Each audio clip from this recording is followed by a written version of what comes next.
Hello. হ্যাঁ দাদা না বৌদি? হ্যালো। আচ্ছা বিরিয়ানিটা কি রান্না করে, দাদা না বৌদি? লোক আছে। কেন লোকের বিরিয়ানি বলতেন, দাদা বৌদি বলছি। কাজের কথা বলুন, কাজের কথা কিছু আছে কি? আচ্ছা লোকটা কি দাদা না বৌদি? হুম, আপনি কি দাদা না বৌদি? আমি ভাই বলছি, আমার দাদার দোকান। বলুন, আমার বলতে পারেন যা বলার। আপনার দাদাই কি দাদা বৌদির দাদা? হ্যাঁ হ্যাঁ, যে মটনটা দেন সেটা দাদার না বৌদির? যেখান থেকে এসছো সেখানে ঢুকিয়ে দেবো। আচ্ছা বলছি যারা যারা খেতে আসে তারা দাদা না সেখান বৌদি? থেকে বেরিয়েছি, সামনে এসে কথা বল, ঠিক আছে? কার সামনে আসবো, দাদার না বৌদি? হ্যালো হ্যাঁ, বাজে ভাষা ইউজ করাস না, দেবো, ঠিক আছে? মুখটা গরম আছে। বলছি আচ্ছা যারা যারা খেতে আসে তারা দাদা না বৌদি? মারধর খাবি? বলছি দাদা এই যে গালাগালটা আপনাকে শিখিয়েছে ওটা কে শিখিয়েছে, দাদা না বৌদি?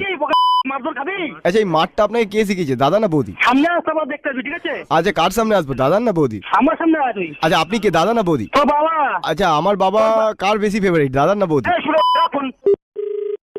হ্যাঁ মা, ভাই তো? হ্যাবলো মা।